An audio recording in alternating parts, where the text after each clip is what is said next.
they would probably not act on this except for the internet, the anonymity, the access, the addictive nature to it. And they get going in these conversations. They say things they wouldn't say face to face. And suddenly they blur this line between fantasy and reality, and they're knocking on our door. And we've seen this. We had a case in Michigan where we had a police officer from a small town in mid-Michigan show up. We had, in a recent investigation, a doctor show up.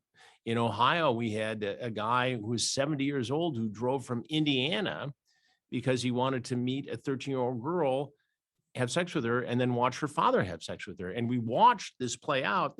The piece just went out on True Blue a few weeks ago, as he ogles the deputy posing as a 13-year-old girl, the detective posing as the father. We see this play out in real time. And it's incredible. I thought we'd do, a handful of these investigations and no one would ever show up.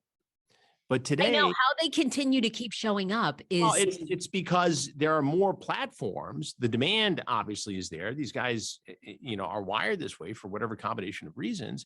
And there are more social media platforms now than ever before. It's hard to even keep track of them, where adults can approach children. When we started these investigations, we merely had decoys in chat rooms on AOL and Yahoo. But today, it's a whole different landscape out there. over the years, and you continue, some of the criticism you get is like, well, you're baiting these guys. And like you said, some of them would never act on it. Do you feel like your work has done more good than bad over the years? Do you wrestle with the, the guy that could be rehabilitated, but now we've outed his identity, so he's always on the internet? Like, how do you? I don't take that criticism very much at all. I don't think the criticism is valid, and I understand where it comes from, and mostly from defense lawyers and guys who've been caught. But the reality is, we had a guy in Ohio last week before, who got caught in our investigation, interviewed by detectives, released. 2 weeks later, in another county in Ohio, is caught in a hotel room with a 14-year-old girl raping her and videotaping it. So you didn't stop him the first time being arrested, being questioned by me, because he went out 2 weeks later and did it. We had a guy in Ohio as well, who 54 years old, drove 5 hours from Chicago and admitted to me that he had met 2 other teenage girls with whom he had sex. He was wearing a necklace, a friendship necklace, with a half a medallion. The girl was wearing the other half on a necklace, 15 years old. And he's got children. So if we're not out there exposing this, if law enforcement around the country isn't doing this kind of work, who's going to do it? Yeah. It's not baiting. It's not entrapment. These guys are out there every day, regardless of what we do. And apparently it's not the deterrent it should be to these guys, because the drive to have this sexual encounter outweighs the threat of being caught. It's like gambling to these guys. And they think, well, Chris Hansen can't be in, 50,000 towns all at the same time. Law enforcement can't be doing 50,000 stings all at the same time. Roll the dice. And sometimes they get caught. What do you think the biggest thing parents can tell their kids? Like, do you think it's, sitting them down and going, if you're communicating with someone on the internet, regardless, like in a sexual conversation, this may not be someone that's 15. Do you think monitoring their phone? What's like the biggest thing parents can do? The moment that a child has access to the internet, you need to have a conversation as a parent with that child. And it starts with, there are adults on the internet who like to trick kids. Kids don't like to be tricked. So it starts there and has to expand as the kid matures, and have these age-appropriate conversations continue. Because, when I was a kid, the rule was don't talk to strangers. Right. Good rule then, good rule today. The problem is online, the guy who's a stranger on Tuesday is so adept at grooming your child, he's not a stranger by Thursday, Friday, Saturday when the meeting is set up. And when I go back and do the podcast, Predators I've Caught, as you mentioned, Sarah, I immerse myself in the transcripts, in the interviews, the video of what happened. And I see an alarming consistency in the methods of grooming. And I don't think there's a class that teaches it, but I think predatory minds think this way. And they're very adept at breaking down the traditional barriers that exist between children and adults in society.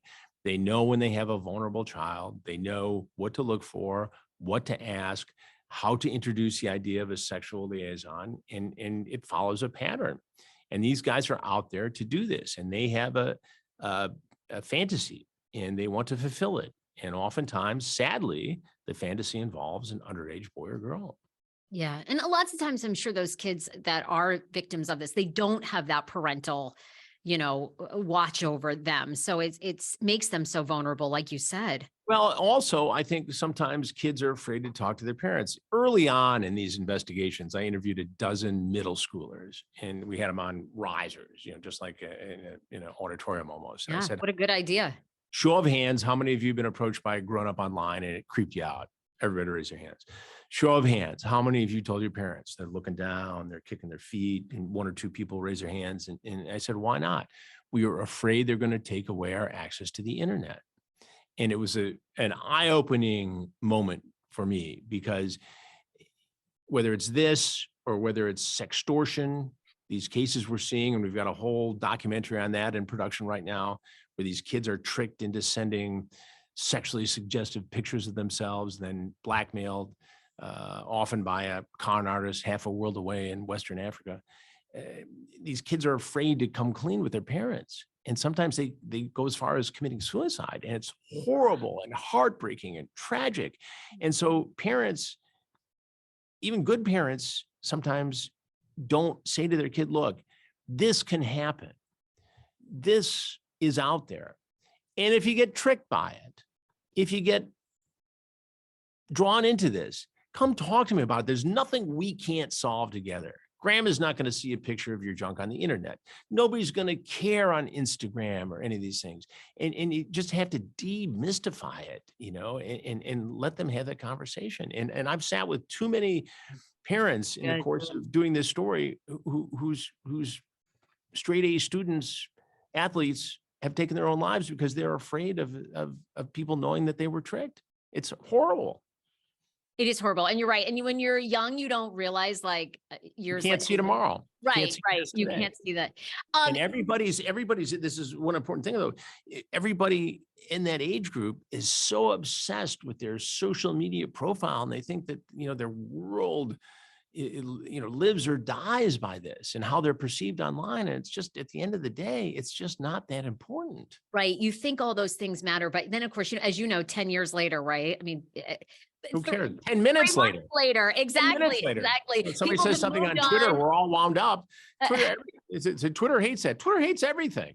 And you're not the only one who's been duped to sending a nude photo, or at any age, Before we talk about your show, True Crime Nation on True Blue, obviously Jared from Subway, right? They did a huge documentary, Discovery ID. Were you ever called before?